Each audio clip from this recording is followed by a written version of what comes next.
The crisis, the coronavirus, provided the Federal Reserve the greatest cover of all time. They had been reducing the balance sheet. The markets were stuck. They didn't know where they were going to go. And COVID happens.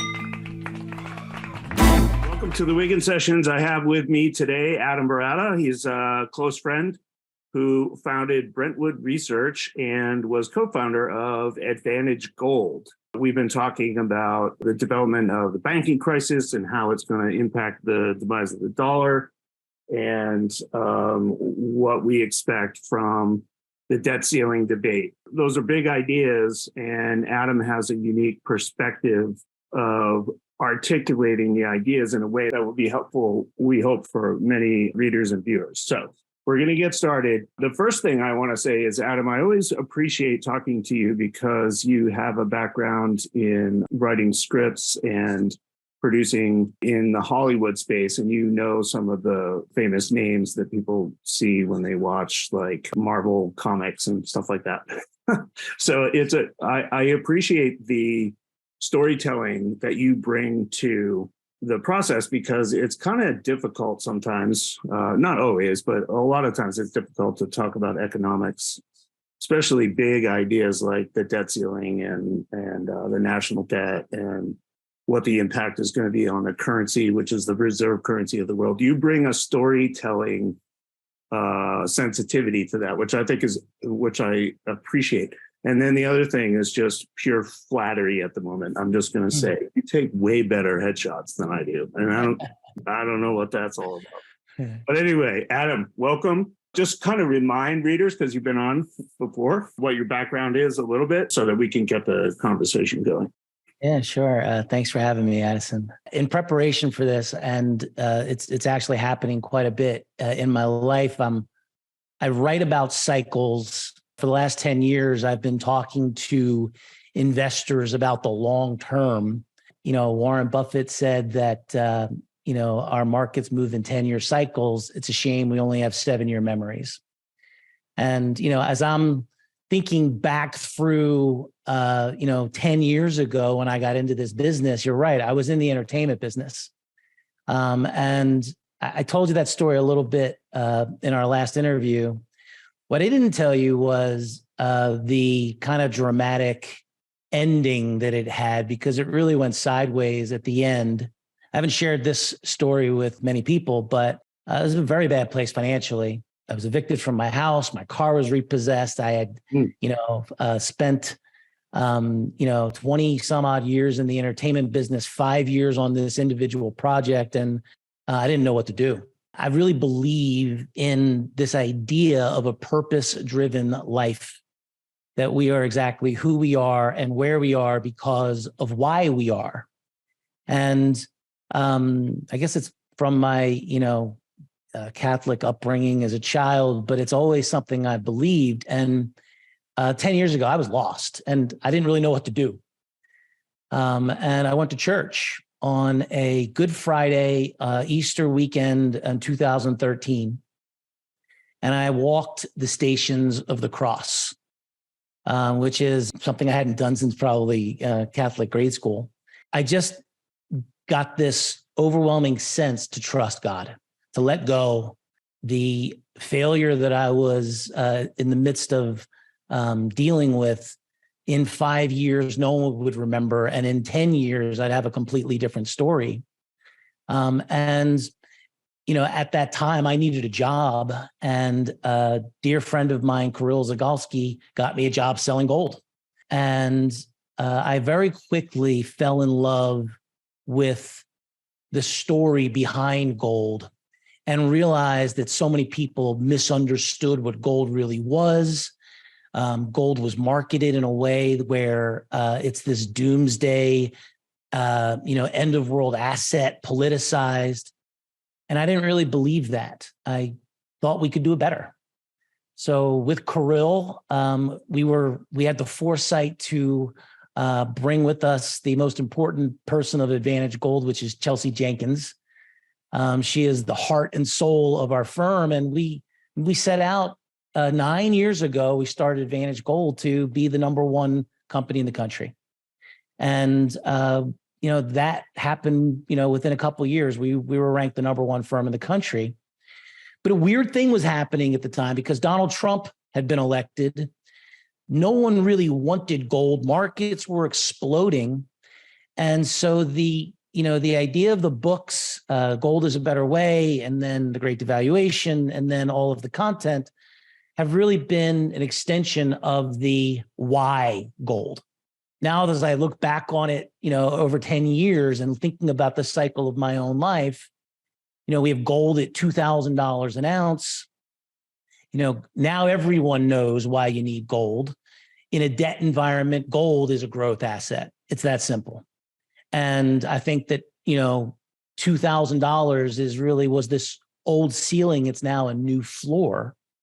And, the purpose for me now is probably, it seems more and more people really know now more than ever why you want to own gold. And really, how is the question that, most people who are coming to this today will want to, know. I'm certain that Advantage Gold will remain the best place for most people to do that. They're my family. They always will be. And I'm sure under Chelsea Jenkins' leadership and along with Kirill, they will continue to be the number one choice and best place to buy physical precious metals. For me, when I look back on that 10-year prophecy, it feels like the right moment to be walking into the next purpose where God wants me to be. It's literally happening as of this week. I am stepping away from my role at Advantage Gold and from Brentwood Research. I'm really looking forward to that next chapter of my life and eager to see where that all takes me. But for me, and I think, why this is all, something that's welling up in me is because I'm really passionate about helping people understand a story. It really is a story I think is so much bigger than gold. The more I've learned, the more I've broadened that perspective. And, I think that our world today, our monetary system, our value system is experiencing tremendous and radical change. And I'm really looking forward to talking about, the bigger picture of what's coming next. And, hopefully we'll see what God has planned for me, but hopefully we can do that well. Let's talk about the story then. Like, what is the story of gold and why does it matter now? I've been trying to articulate it. I just published this. I was talking to you about this before. I'm going to do a shameless plug here. I might put this out the door, which is the latest edition of Demise of the Dollar. And this is really just a narrative about the folly of trying to manage a fiat currency. And the antidote to that, like historically, as we know, as you know, as I know, and most of our viewers and readers know, like gold just represents the opposite of government control. We have this side narrative of cryptocurrencies because a lot of people thought that was going to be the story that, led us into the 21st century or whatever. And that has been so wildly chaotic that I'm working on a second for another book to show that the collapse of the FTX, which was a cryptocurrency trading platform, led directly to the banking crisis that we're going through now. The breadcrumbs aren't even that hard to find. Right. It's like almost a direct cause and effect. But so let's talk about gold then, because you have spent time investing your own research and imaginative talents to try to understand what gold represents. We tell the story over and over again about the fall of Bretton Woods, right, and ushering in the era where the Federal Reserve becomes the most important decision-making body in the world. And that's just a tragedy for everyone except for the people that run the bank. let's have you like express your version of the narrative and try to understand why you're passionate about it, and also what you see coming, in the next 5 years. Well, I think understanding that I came from no background in finance probably helped me see this differently than I would have had I gone to, business school and gone through the finance, program. And for me, the more I researched and understood our history, the more I could see the big picture. And we're in a world right now that makes less and less sense than maybe at any moment in the last 10 years that I've been doing this. We've got the crisis or the recession that cried wolf. Our bond markets are having seizures. The yield curve has been inverted for 14 months. We're in the middle of a debt ceiling fight. We have banking failures everywhere. We have a Federal Reserve tightening at the fastest pace in history. And with all of that, our equity markets remain, highly elevated. And, the reality is we're living in the greatest debt bubble in human history. Mm-hmm. The book that I wrote called The Great Devaluation talks about how that occurs. And, look, roadmaps are really great if you know where you are, but if you don't know where you're starting from, they don't help you very much. So, to give you that roadmap as I see it, 15 years ago, our central bankers made a decision. I think it was the worst financial decision that we could have made. It's changed the future landscape of America and the world forever. The Federal Reserve undertook these irresponsible monetary policies. And of course, quantitative easing began as all aggressive policies do in a crisis. We were coming out of a housing bubble, and it required extreme actions from our policymakers. And there's a great book called The Price of Time by Edward Chancellor. Mm-hmm. And he talks about John Law and the idea of inflating financial assets. And it was precisely what the Federal Reserve set out to do. And I don't think that if they could have seen the future 15 years ago, they may have gone down this path. I like to think of the Federal Reserve in some ways. It used to be where if you wanted to evaluate a company, you'd look at their balance sheet, you'd look at their income statement, you look at their growth and actually measure it.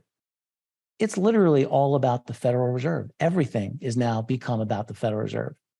And that story about John Law that you're bringing up, I wrote about that in Financial Reckoning Day, and I'm actually updating that section now, and I'm likening the FTX debacle to the same kind of inflation of assets that John Law was engaged in, and it literally blew up the entire government of France in 1715, I think and then right. And stupidly the exchequers, or whatever they call them in Parliament in England, were like, hey, people got rich doing that, so let's do it again. And like 5 years later, we had the South Sea bubble. It's been going on for hundreds of years. And now we have our very own. I'm actually excited about it because we have our very own like crazy, like illogical bubble. It's happening in our face. So when you look at, I have people saying to me, Adam, I don't understand these markets. And you rightfully pointed out one thing, which is I've been able to connect these things to stories that make sense to me. Yeah, I like that. I liken our Federal Reserve to a doctor that confuses the Hippocratic Oath. The core principle of the Hippocratic Oath is to do no harm to patients. But there's this other aspect of it, which is the doctor should seek to relieve pain and suffering. When you think about that, doing no harm is not always congruent. It's sometimes in direct conflict with relieving pain and suffering. There's a if I was going to give this talk a title, I'd call it Dope Sick. Okay. There's a television series called Dope Sick starring Michael Keaton, aired on Hulu, that talks about Purdue Pharma and Oxycontin and the, opioid crisis that has occurred in America. Are you familiar with it, Addison? Yes, I am. Yes. What's really fascinating about this story is that the story is really about the Sackler family, who is the owner of Purdue Pharma. And when Oxycontin was first introduced, it was introduced to everyone as a miracle drug. The marketing campaign downplayed the risks of addiction. The doctors who prescribed the medication believed they were following their Hippocratic oath, but doing no harm and relieving pain and suffering. But the reality is Oxycontin is a highly addictive opioid. And opioids are used to treat pain, but they also produce feelings of euphoria and relaxation, which can lead to abuse and addiction. And quantitative easing is an opioid. The creators of the drug, the Federal Reserve, have a vested interest, just like Purdue Pharma did, in selling us that the drug is not addictive. And, you got to go back. And because I've been telling this story, I know it so well. This is what Ben Bernanke said in 2012. What we are doing here with QE is a temporary measure that will be reversed, so that at the end of this process, the money supply will be reversed, the balance sheet will be normalized, and will result in no permanent increase in the money outstanding or the Fed's balance sheet. The balance sheet was at 2.6 trillion when he did that. It's now at 8.5 trillion. Okay. Our debt was $15 trillion. We're now at $32 trillion in debt. And ultimately, that's what QE is. It is Oxycontin for our markets. It relieves pain and suffering. It provides feelings of euphoria, but it is very addictive. Yeah, let's just be clear about what QE is, because I actually I'm writing this section in the book called Financial Reckoning Day, and I had to go back and make sure that I understood what QE is. And they don't use the phrase QE. That's like a journalist phrase for what's going on. But what they call it is, what the Federal Reserve calls it, is open market operations, but they have another word too. It just means that they go into the market and they either buy bonds. They mostly buy bonds to support the bond market, but then they also, during the meltdown in 2008, they were buying actual mortgage-backed securities. They were actually supporting the market because it was going to fall out and take banks down with it. So then they adapted that strategy. The whole chapter that I'm describing is called The Fabulous Destiny of Alan Greenspan, because he created that approach to supporting the markets in 1987 when the market fell apart. It was like a big crash and everybody lost money, and then he buoyed it by dropping rates, and that was their first foray into what we now call quantitative easing. But it's important, I think, for people to understand that what they're doing is they're taking capital from the bank and they're buying either bonds or securities in the market in order to sustain the banks. And I think that's really important to understand if we're talking about a banking crisis. People are like, oh, no, banks don't fail anymore. Well, yeah, they do. And because they make bad choices and the market won't let them fail. And that's what you're talking about when you say it's an opioid for the markets, is that they're coming in and they're like, do no harm, ease the pain, do whatever you have to do to keep the party going. It's awful. The way I would summarize that is the Fed has been buying financial assets. And, it's many people have confused quantitative easing with money printing. It's not. In fact, it's where the money flows, where you get the asset bubbles. Okay. Inflation is the creation of too much money. That's just really what it is. When you create more money, prices rise because you have more supply of money. Okay, it costs more dollars to buy the same amount of things. We did QE, and there was no inflation, no obvious inflation in consumer prices. But what QE really does is it inflates asset prices. So our equity markets have exploded. And ultimately, if you look at the Fed's balance sheet and chart it next to a line of the stock market, what you're going to see is something, really crazy. From 2008 to today, as we expand the balance sheet, the stock market goes higher. And anytime the Fed has tried to normalize or reduce the money supply by raising interest rates or quantitative tightening, which is the selling of assets, okay, our markets have collapsed. I wrote Gold is a Better Way, and this was the primary, foundational idea was the Fed was about to raise rates. And if they did, our markets were going to come down. I thought gold was going to overperform. What's crazy is all of the QE that's done, gold in 2011 was $1,925 an ounce, or we're at 2,000 now.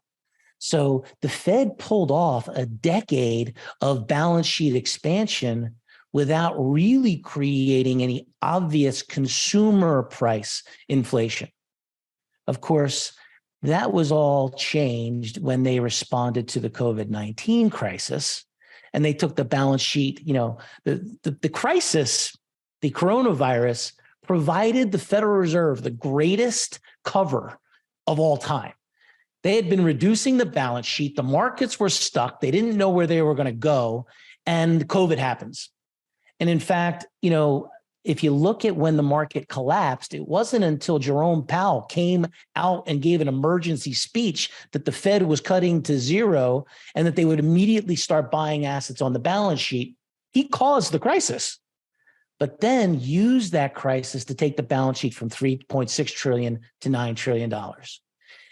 The Congress then used that free money to go and create $5 trillion of money they just pumped into the system. And all of that money then now has created both an asset bubble and real consumer price inflation. And here's the problem, okay? The reality is, and this is where I think the analogy of how do we figure out what we're in the middle of right now? Our markets are completely untethered to what's coming. I am in the hard landing camp. And I believe it's going to be, I think when this bubble really pops, and I think sooner than later, it's going to be really painful. But what we're experiencing now, all of that, think about getting high, someone being shot with opioids, being shot with so much Oxycontin that even what normally, sobers us up is interest rates rising to 5% have not been enough to take us off of that high. And so our Fed is really stuck right now. There's no way to really reduce the balance sheet without creating more crises. The banking crisis that that we're having, they created. This is, lending 101. This is banking 101. When you borrow short and lend long, and then interest rates rise, you're going to see a mismatch.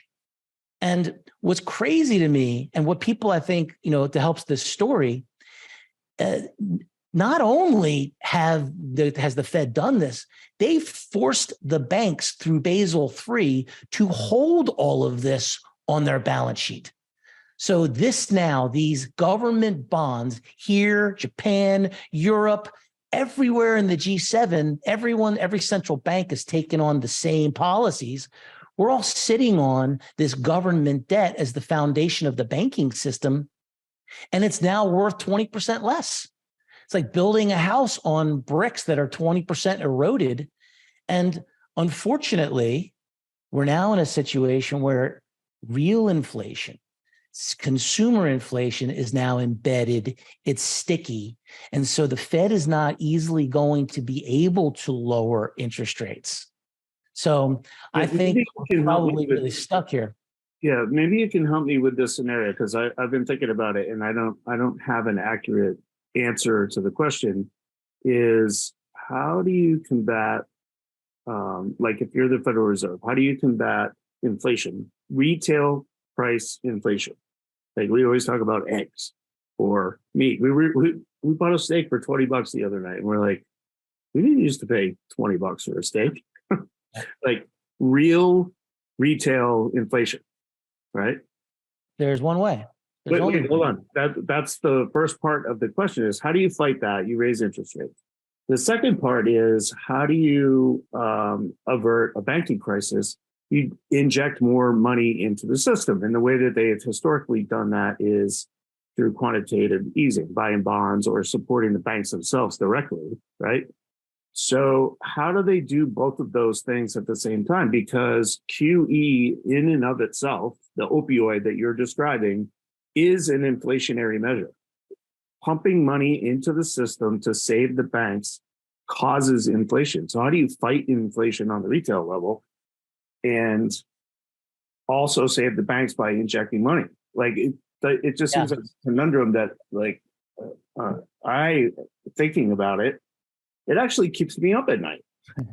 Like, which is just a stupid thing to say, but like I wake up going, how the hell are they going to do that?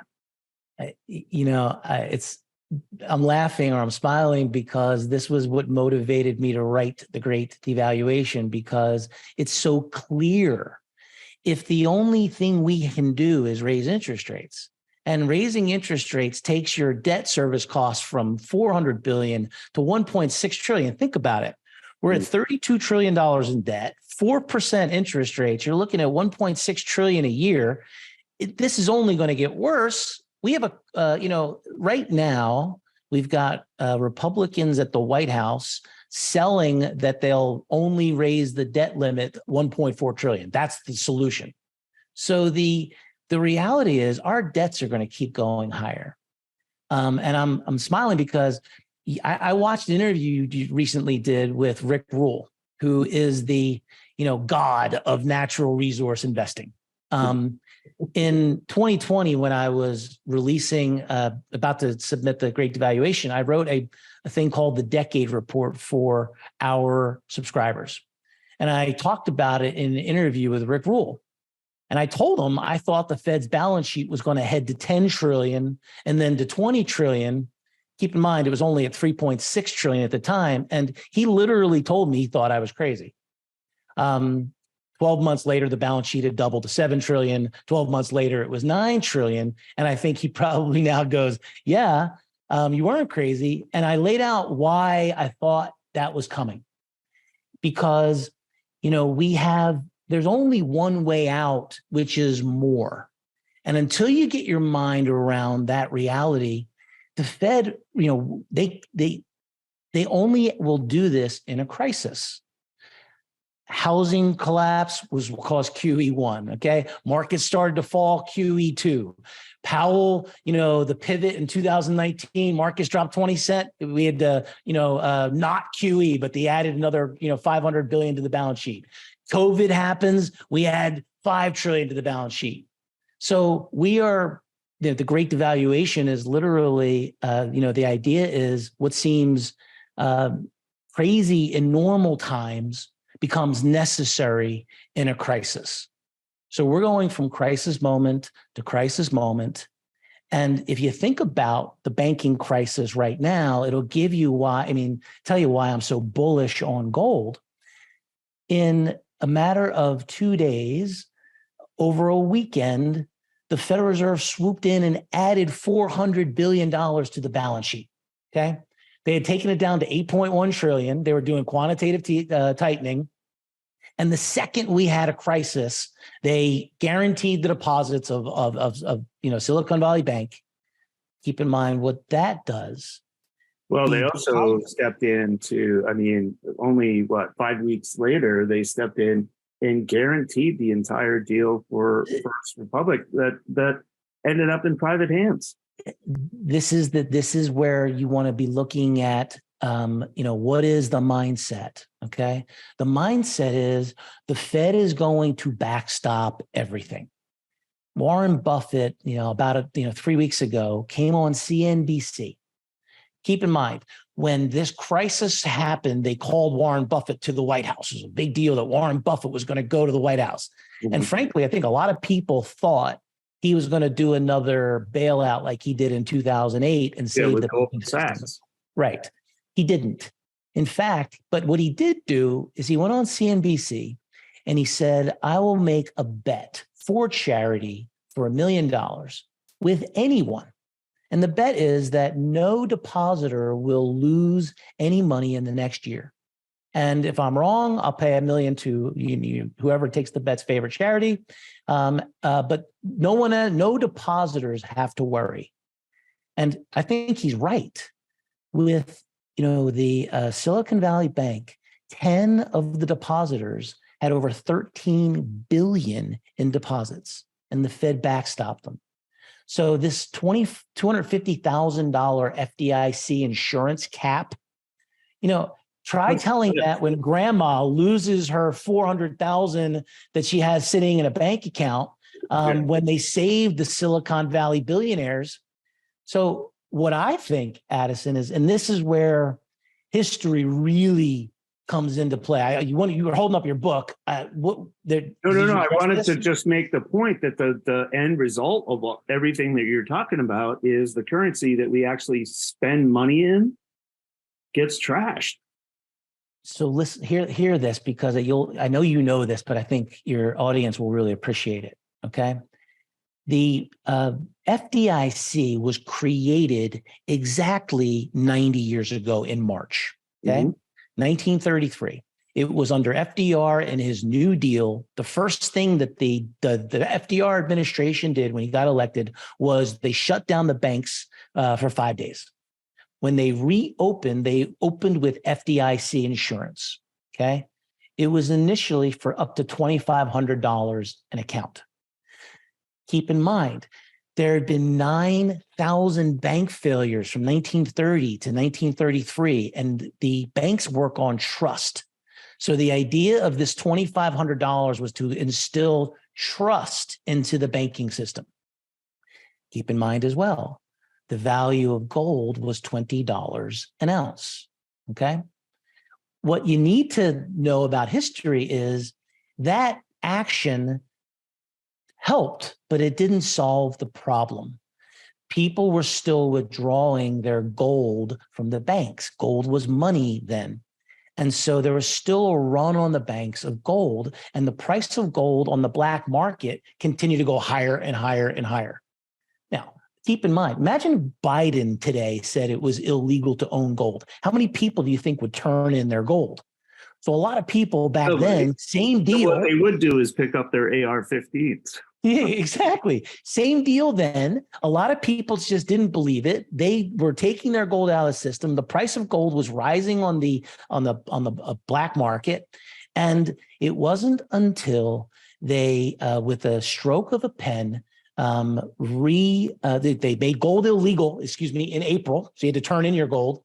And then almost a year later, in January of 1934, with the stroke of a pen, they changed the price of gold from $20 to $36. And when you start to connect those two things, well, this was 90 years ago. The Great Devaluation talks about the super cycle, which is 90 years, okay? A long life. And it's exactly 90 years ago.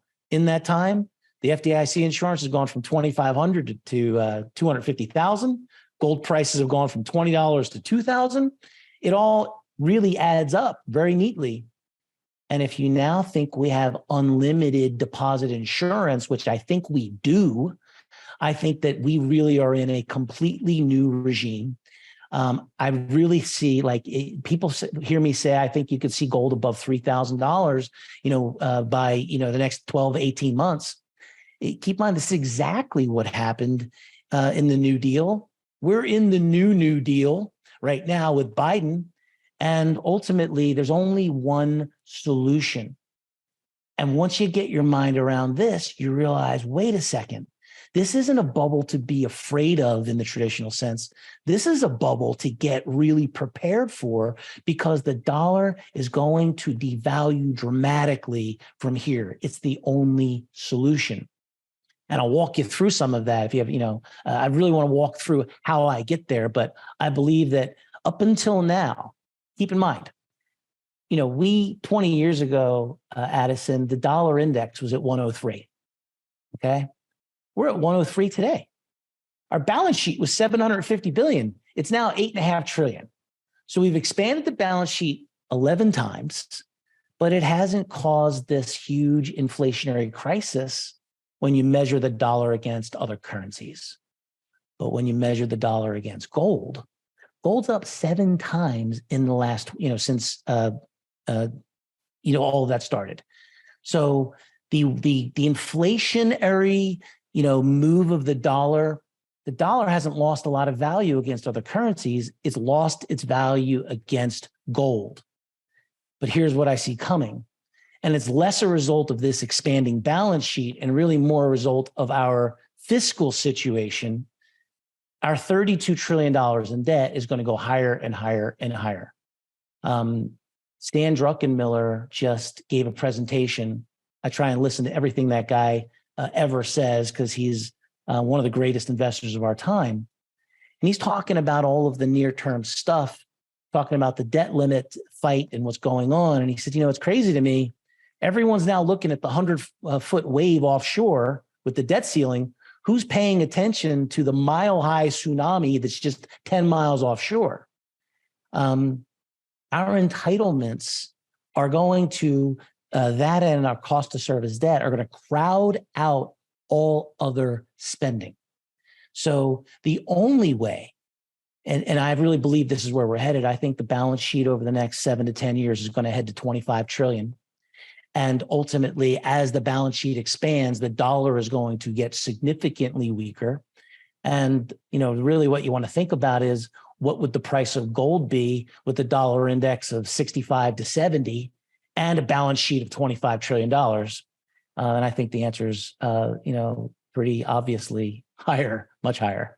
Yeah, well, so I want to talk about the politics a little bit. I abhor politics.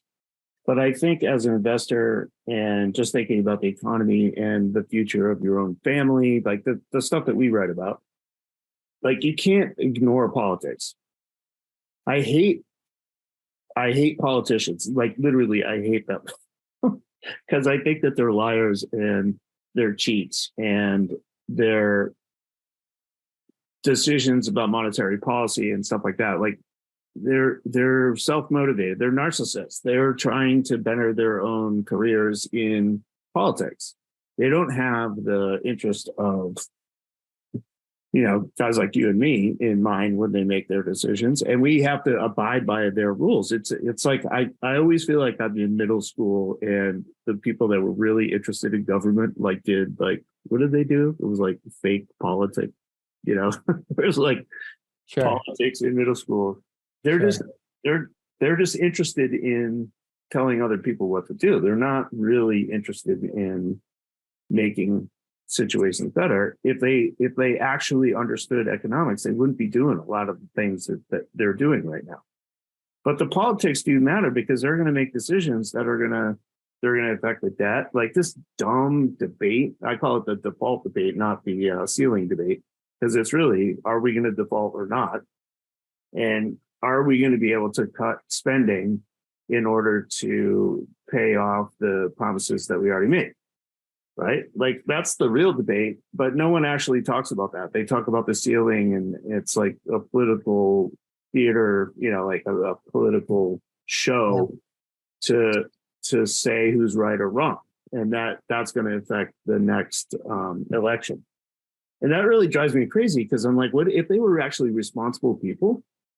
They would be trying to figure out how to cut spending responsibly and ensure that the quality of the currency that they publish, that we use, had value. I mean, that's literally the responsible thing to do in government, but no one ever even talks about that. It's crazy to me. So I want to talk about the politics of the default debate a little bit, just because it's important to know what's coming down the road. And let's say it blows up and Trump becomes president again. Like, let's say like the politics blows up in the face of everyone in Washington right now, and Trump comes in to drain the swamp part two. Right. How does that change the scenario for the debt debate? I think they're gonna pass a new ceiling. I think that's just a given. But how does it change the discussion about monetary policy and things like climate change and its initiatives and stuff like that? How do you think about that? That's probably a 3-hour conversation. I know. But So, those are the questions I'm asking. I'll try and hit a high point. Shit, this is a nightmare. So, I think we have to recognize that, normal, sane, intelligent, thoughtful people don't run for, political office. Who would? So you're starting with a more polarized, the middle has been completely wiped out. In fact, I get to see this from, I got to see this from a level in business where you at one point could really market a logical story that applied to everyone. But the more you did that and you weren't targeting the left or the right, you were missing everyone. So everything has become so polarized that if you're not with us, you're against us. And we got a bunch of people in Congress that have no clue about any of this. Keep in mind, the normal American wouldn't either. We've been doing this. We've taken our debt from 5 trillion to 32 trillion, and people look around and go, what's the problem? So without a crisis, we're going to keep seeing more. And frankly, that's the problem. And, I don't know. I have a little, that question of, if there ever was a Congress to not pass the debt ceiling, this very well may be it. And until the only way they're going to act, keep in mind, they didn't act on TARP in 2008 until the market collapsed like 15%. And then everyone got, saw God real quick. And the politicians came in and quickly, passed TARP. So it may take a real, come to Jesus moment in our markets to get that, them together. And then I have this other idea in the short term is, if they do pass the debt ceiling, maybe that's the catalyst that allows the markets to go down. Literally, the move has been buy the crisis, buy the crisis, buy the crisis, buy the crisis. So anytime it looks like there's a crisis, our markets seem to like it. And it's almost like the gaming of this system where, going back to that heroin opioid analogy, we know we're going to get more opioids. We're going to get more Oxycontin if we have a crisis. So it's good for markets. And the Oxycontin in that metaphor is just free money. Yeah, but it comes with. That's how the banks know. They know how to game the system because they're the ones that get the money first. But what Stanley Druckenmiller highlighted is that this is not a can that you can kick forever. Okay, and ultimately, we have.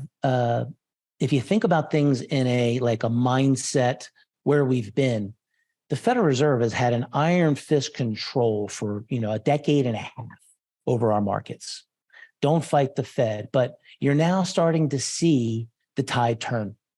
Jerome Powell, this is the biggest mistake that the central bank has made maybe in history of, printing buying $120 billion worth of bonds while CPI was at 7.7% was nuts.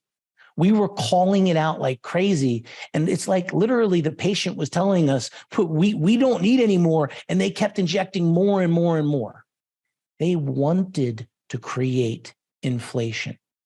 Go back to 2020 at their conference that they have every 5 years where they set the new regime, and they went to this inflation targeting at Jackson Hole 2020. Okay. And they wanted the idea was in periods where inflation runs below our target, we will allow it to run higher than our target for a period. So this is exactly what they want. And I actually have a sense that just qualify they. So the policymakers are really the Federal Reserve, okay? And the Fed understands there's no way out of this either without a weaker dollar. So I believe, just like in 1933, when they knew that they had to weaken the dollar, devalue the dollar, just like 1971, really interesting. John Connally got in front of Congress. He was the Treasury Secretary under Nixon and pounded the table that they were not going to depeg the dollar from gold in 1971, when they were having private meetings at Camp David to do exactly that. He got in front of Congress and lied. Jerome Powell pounding the table saying he's going to get inflation to 2%, I think is really a joke. For a minute, we're going to see inflation maybe go negative. I mean, keep in mind, a year ago, oil was $130 a barrel. It's now 70. So when that flows into, when you're comparing against the previous, on a comparison basis, we might have a month or two or three where it looks like the Fed has won, okay? Ultimately, though, when you have this much debt in the system, you've got a situation where our Fed has now got so much egg on their face, they're going to err on the side. Like, I think, okay, the market is priced in 3 cuts this year. Okay, 3 cuts is what the market is pricing in. Fed's telling us we're not going anywhere. We're keeping it here and we're going to stay here. And the market's pricing in 3 rate cuts. You have to question, well, what is the environment that would force the Fed's hand to cut? It's going to be a real downturn in our markets. That's going to be the thing that motivates them. So if we don't get that downturn, they're going to keep the balance sheet, interest rates higher. And the only way you then get more is the dollar will devalue. And it brings me to like really the simplicity of all of this. See, we did a special tool on our platform. And what we did was we tracked the liabilities of the Fed's balance sheet against the price of gold since the beginning of time in 1913. And what's fascinating is that our monetary system needs a constant to measure against, okay? And if you look at the price of gold has always been that constant. People say, when Rick Rule said to me, how could our balance sheet go to 25 trillion? That's not a problem at all. All you need to have is a gold price that's significantly higher. We hold gold on the balance sheet. Our country has more gold than any country in the world. Every central bank owns gold. So a much higher gold price actually balances out the balance sheet of every central bank. And this concept was, a reset. It's exactly what happened. And it's exactly what happens when you get to the end of the line and there is no more kicking the can. The only solution here, if our debts are going to continue to go higher, is a dollar that devalues. So when Stan Druckenmiller says, this is a difficult environment, I don't know the short term, but I am, long gold, I'm short the dollar. Yeah, I take that to heart. People have no idea. They think 2000 is this but maybe we've hit the ceiling. I think we're about to see things that you're going to see the dollar devalue dramatically in the next 5 years because of these entitlements, because of our unfunded programs, because we have a Congress that can't get their act together. And unfortunately, Addison, I had kind of thought in my head as I was writing The Great Devaluation, this would all kind of really hit ahead 2027, 2028. It's scary what's happening and how fast regenerative AI is happening. I really worry, and maybe one of the main reasons that I'm looking for the future where I see myself, I worry that we're going to be going to a central bank digital currency. And I think that it's going to come in a crisis. And I think it's going to be the excuse, just like COVID, just like the housing crisis, to push everyone into a central bank digital currency, at which point in time, now you can run real rates that are negative for as long as you need to. And ultimately, that's where we're headed. We're headed to a long-term environment where inflation runs hotter than the long bond. Powell's not going to get inflation down to 2%. I believe, in my opinion, I think it's probably going to settle around 3.5%. And as long as the 30-year Treasury pays 3 or less, we're going to be able to deflate away all of our debt, and that's the plan. That's how I see it. So this is another question I always have. This is always on the back of my mind when I'm writing about this or talking to people like Rick Rule.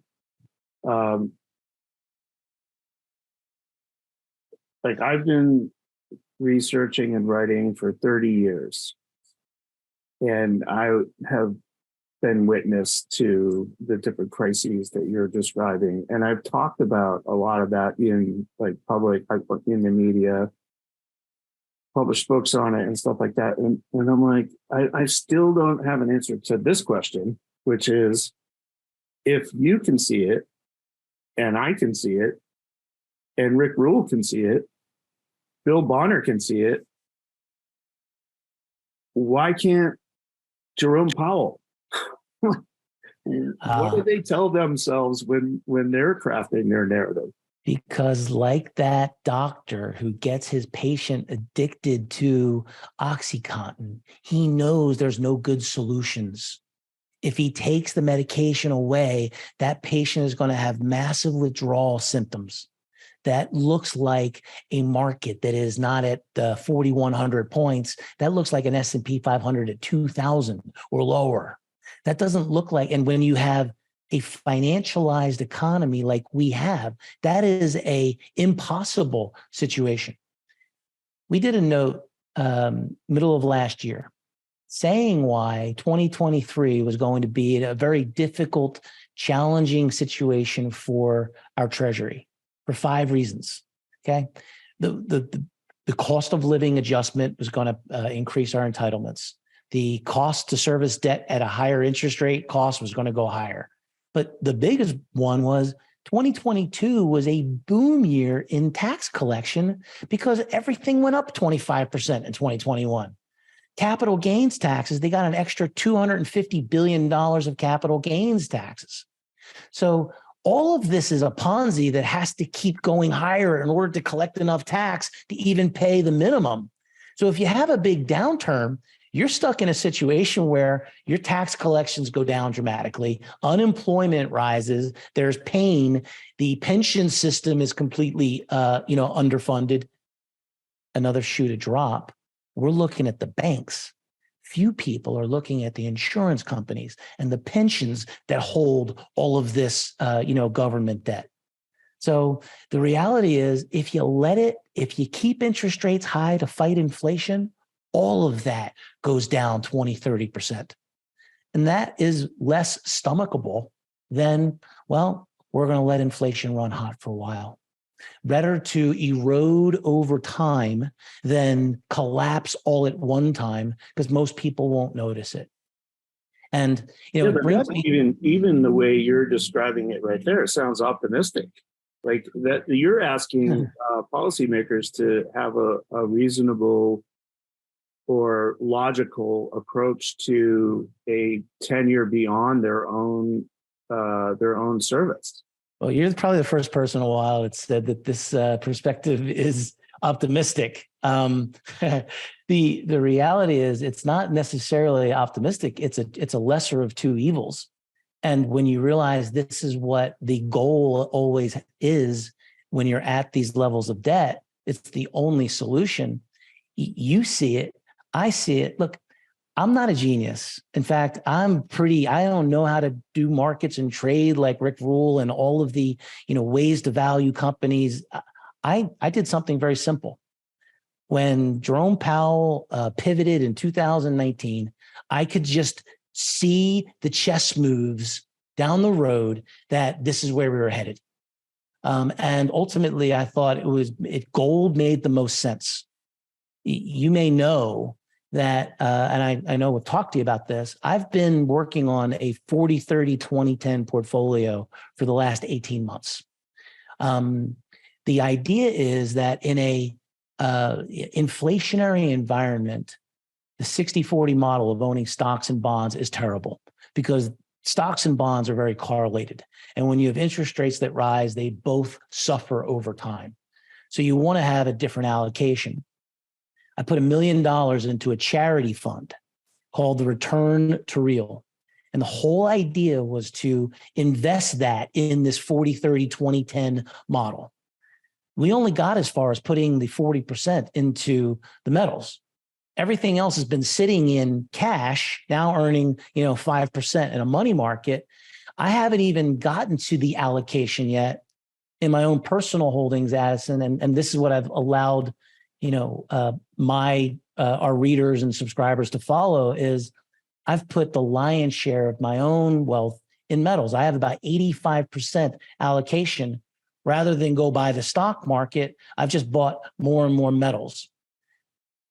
Gold is a better way. It has a scoreboard on it that measures how gold has performed relative to the major stock indexes since Gold is a Better Way was published. Gold's up 67%. The Dow Jones is up 30%. So while everyone is, you said, how are people missing it? It's because we've been programmed that the right way to invest is to own that other stuff. Gold and silver have silently been outperforming markets here for the last 5 years. And what people need to know in a bull market is this is just the beginning. This is like one train coming into the station while another's leaving. At one point, they're moving at the exact same speed, right? So you got the equity train coming in, the commodities train going out, and they look like they're kind of going well, but then what happens is this. And I think that's where we're headed. I personally am waiting until we see, there's a ratio called the gold to S&P 500 ratio. And when that ratio in 2011, it was 1.6. Okay, gold prices got to like 1925, while the S&P 500 was around 1,200 points. Today, that ratio is 0.48. Okay, the S&P 500 is at 4,100 points. Gold's at 2,000.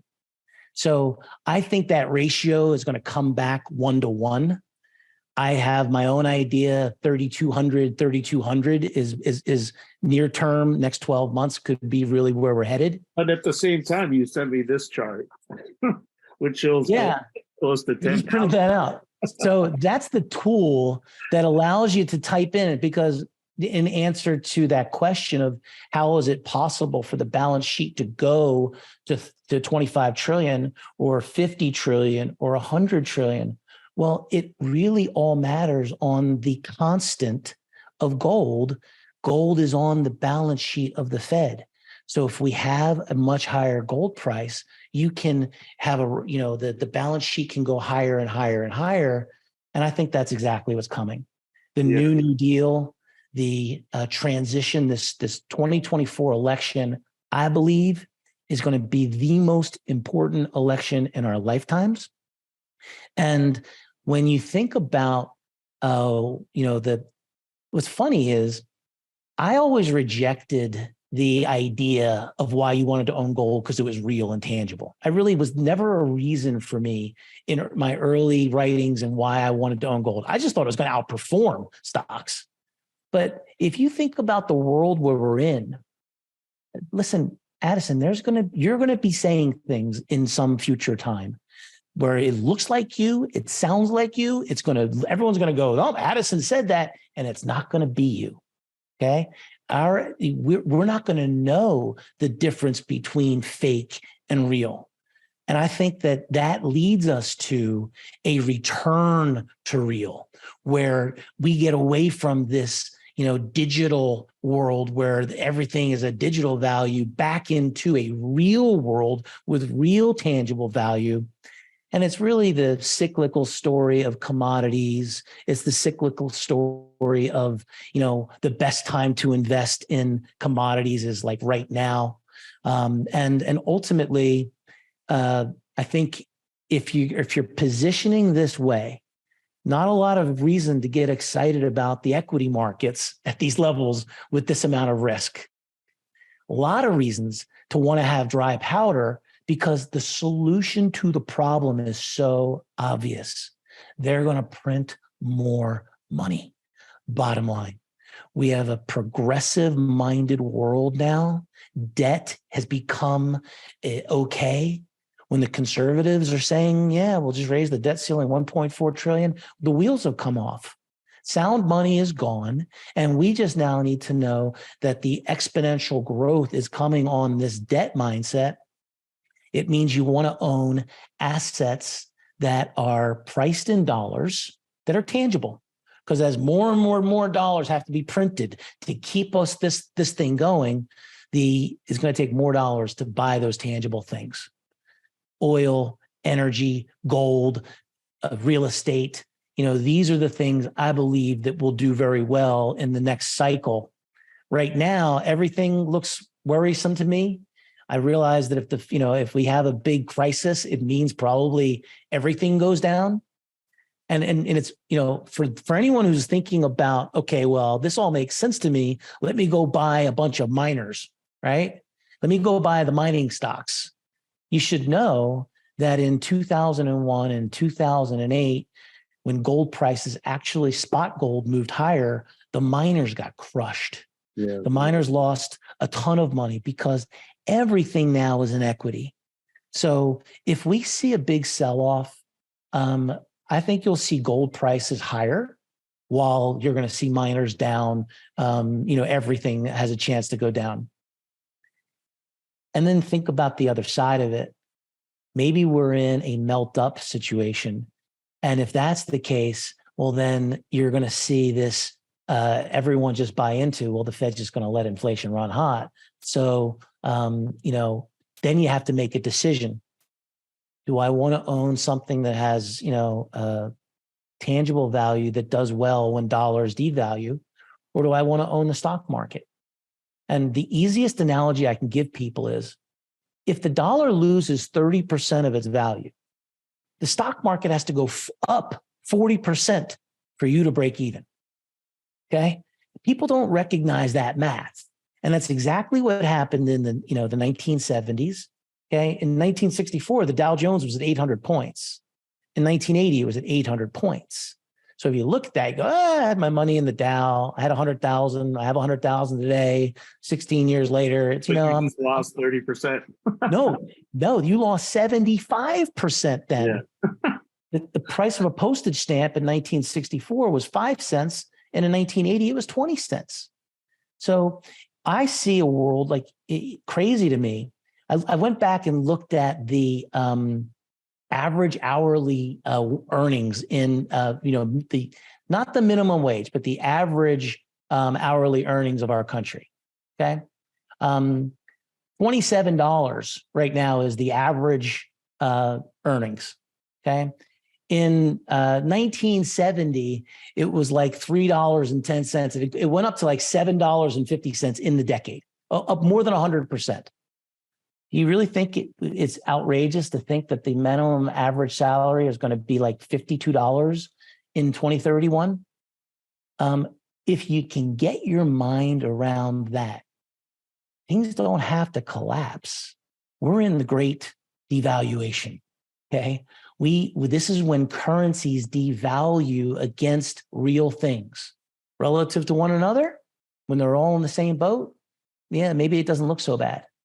But, right now, everything's inflated. We've got this. I don't believe that we've hit the bottom of our bear market. I don't think that we're in a new bull market. I could be wrong, but I think that there's probably a lot of pain coming. The banking crisis is just beginning. And I think there's going to be a lot more, as Stanley Druckenmiller says, dead bodies coming to the surface in the near term. And then you want to think about what will be the policy response when that happens. You don't wait 3 years. You don't wait 3 years and let 9,000 banks go under. You just, give unlimited deposit insurance, liquidate the whole thing. Everything's now backed by the Fed. And, there you go with the central bank digital currency. There was a professor, I wrote about this guy from Cornell. I forget what his name is because it was the first time I had ever read anything by him. But he was quoted by somebody in Bloomberg saying that there's two scenarios here. Either we get the big banks to support the regional ones and let them do it in a private capacity, or the Feds just don't have the tools anymore to support like JP Morgan. JP Morgan is the fifth largest GDP. Like if you measure an economy by GDP, JP Morgan, a private bank, is the fifth largest economy in the world. Behind the US, China, Japan, and Germany. Addison, I love where you're going with this. I think about this. JP Morgan, there's this idea. It's on all of our currencies, by the way. Okay. It's a Latin phrase that says e pluribus unum. And what it means is from many, one.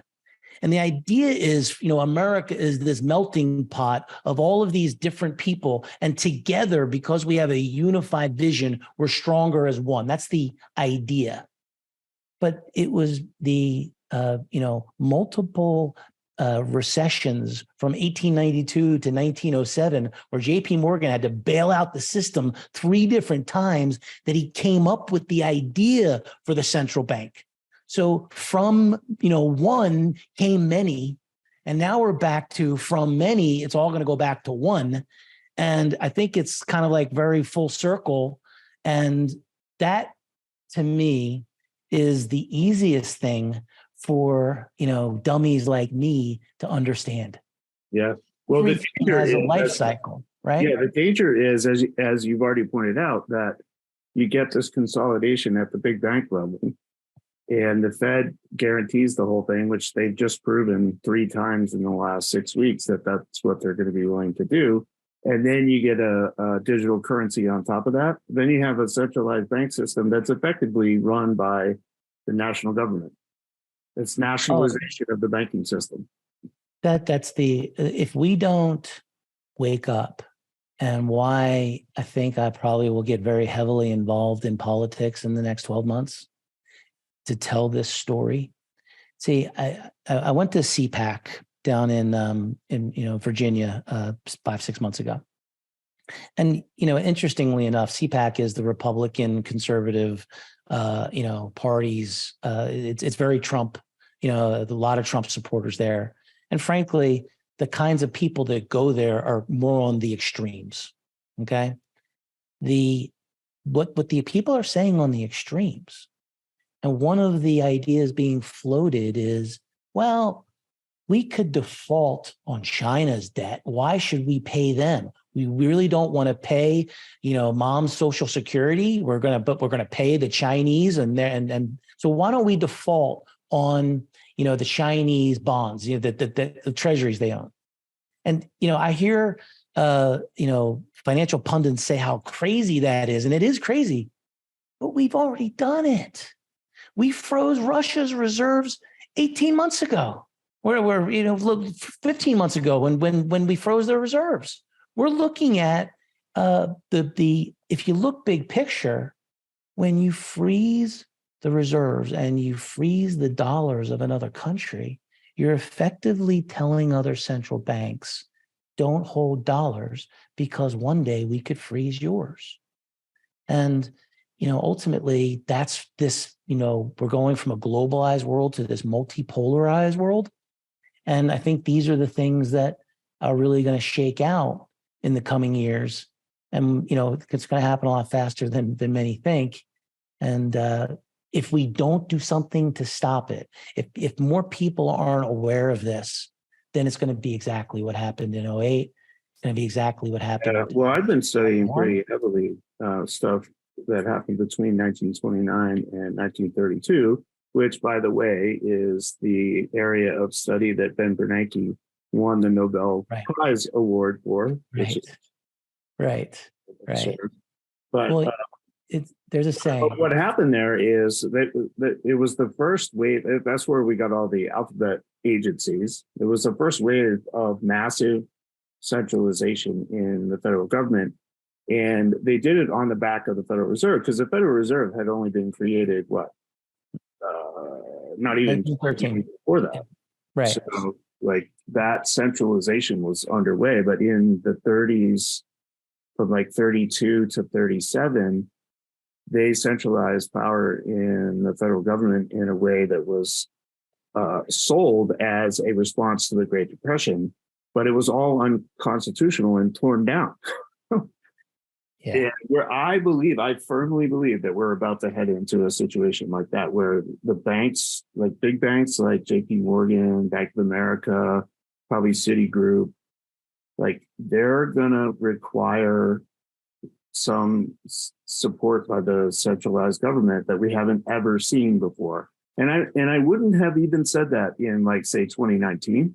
I wouldn't have said that kind of thing would happen, but we just witnessed the entire world shut down the economy for the pandemic, which I never would have believed happened either. So now I'm like, okay, well, they have the tools and they have the support structure and they have they got like 80 million people that actually believe they're doing a good job.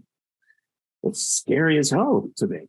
Well, I think something like 60% of Americans don't have 1 month's worth of money to cover their bills.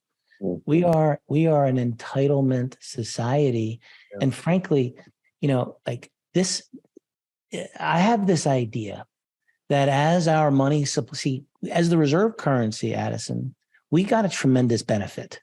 We've been able to run up deficits, have an out of control Congress without any impunity. Okay. And what that's done is it's expanded the money supply so greatly. And frankly, I think as the money supply has expanded, as inflation in asset prices, now inflation in commodities, and real tangible consumer prices happened, you're seeing an erosion of values. Okay, the idea of just not even a recognition of value. Our country has gone away from the values of family and faith and patriotism, and it's the erosion that's caused by inflation and all of this money. So there's this biblical idea that money is the root of all evil, and the reality is, as we control more money, the less reliant we are on faith. And so I feel like, there's the idea of there's no, what's the saying? Something in a foxhole. There's no atheists in a foxhole, right? Mm-hmm. Until we have a real crisis that, and that's the only way that, we're going to get this next thing.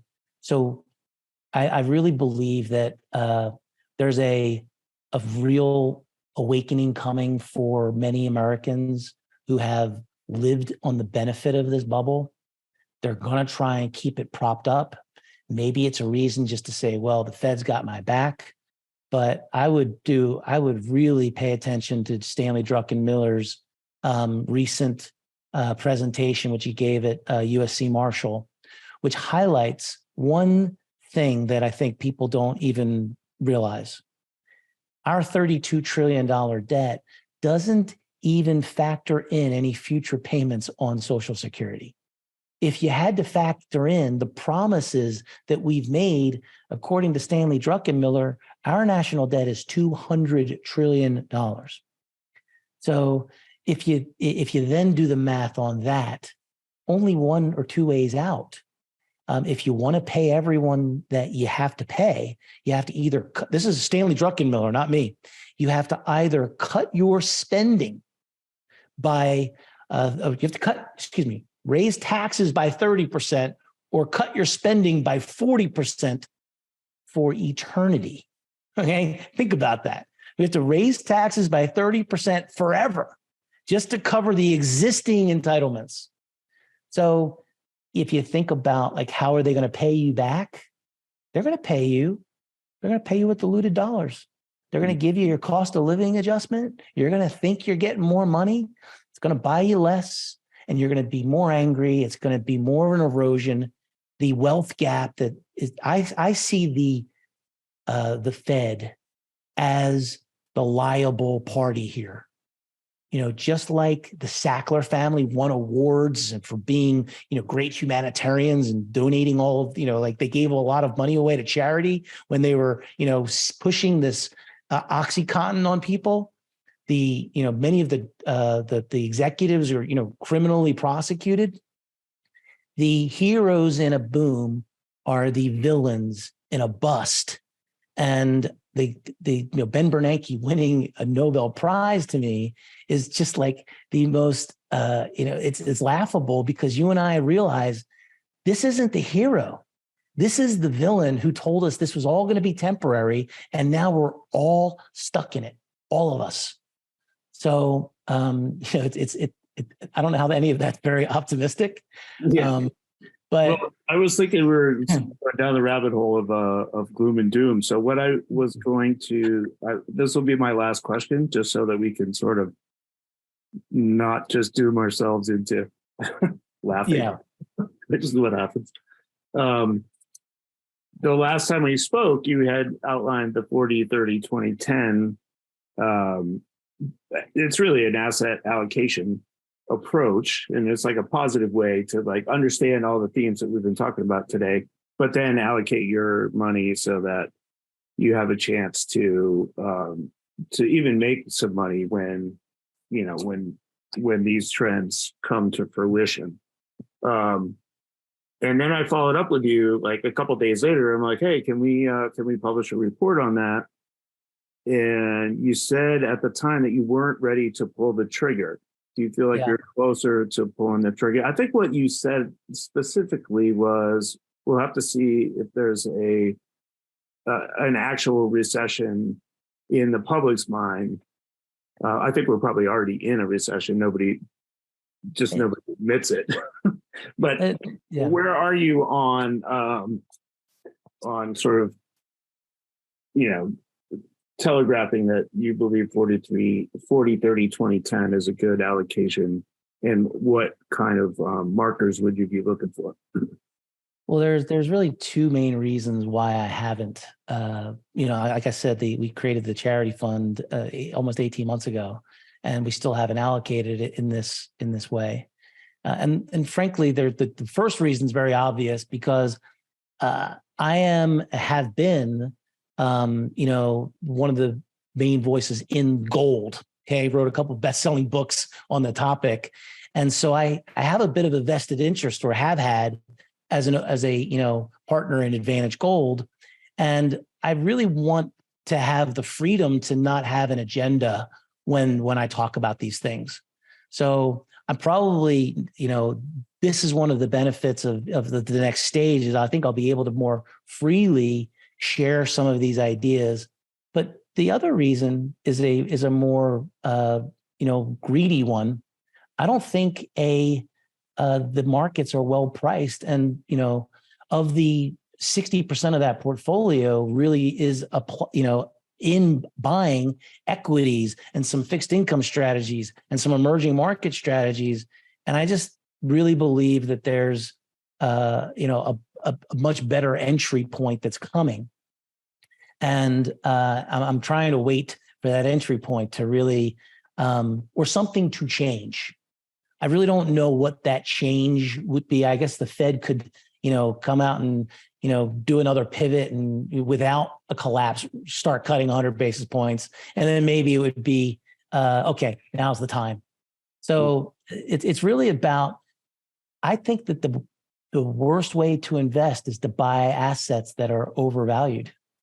And so for me right now, gold seems at 2000 is, believe it or not, more undervalued than gold at 250 in the year 2000.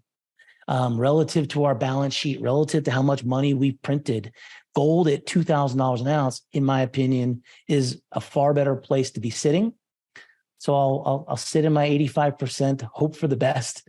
I guess I could be wrong. If I am, I'll suffer. But I think at some point it'll be probably, you'll get a phone call from me going, Addison, I sold 50% of my gold and here's how I'm allocating it. And that'll be, when we launch the 40, 30, 20, 10. Hopefully you'll be interested as much then as you are now. Well, I'm interested now, so I'm going to follow up with you, and I'm going to be writing about this anyway. That's kind of what I do. We talk for a while, and you give me ideas, I write about them, and then we just move on. But I am interested in for Essential Investor, which is the paid publication that we actually give stock recommendations. Mostly, we have some gold in there. We even have some paper gold in there because right. Like we're skeptical of it, but it has been doing well. So we're like, okay, fine. But I'm interested in the 40, 30, 21 allocation because I don't currently, I'm working with Zach Scheit, who's our investment director, and we have a good model portfolio established. But I feel like your idea of the 40, 30, 20, 10 would improve what we're currently doing. So I'm going to keep bugging you about this because I promise you, matters. Timing and price matter. Look, the one of the benefits is it's really allowed me to kind of develop the platform that's going to help people. I think one of the great things, Addison, is I've learned all of this by my own experience. Okay. I did a video from inside the vault at the Delaware Depository, and I showed people what I own. Yeah, no one had ever been filmed inside there. It's not really rocket science. I've over the last 5-6 years just plowed everything I can into physical metals.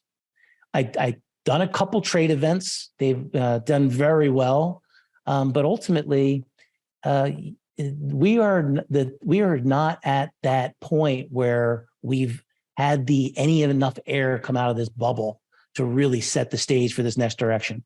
Mm-hmm. If the markets stay high, just know the Fed's going to stay tight, and that they really don't have much choice. And at some point, the all of that Oxycontin is going to wear off. We're going to wake up. We're going to sober up, and it's going to be painful. And then the doctor is going to come with the real big dosage. And that's when it's going to be time to really get, I think, heavily invested. Well, cool. Thank you for your insights today. And we'll definitely be talking. I'll be writing about this, and then also we'll have you back on. And after the banking crisis has its chapter 2? I think exactly. Or Rick actually was the one that said it last week. He said, we're in the first inning, and that some of these go into extra innings. So we got at least 9 innings left. Well, that makes me feel great because he's one of the brightest minds. He's starting a bank. Did you see that? I did see that. I did see that. He's like, who other than a contrarian would start a bank during a banking crisis? There you go. All right. Very cool. It's been a real pleasure. I really appreciate it. And we'll look forward to talking soon. Yeah. Awesome. All right.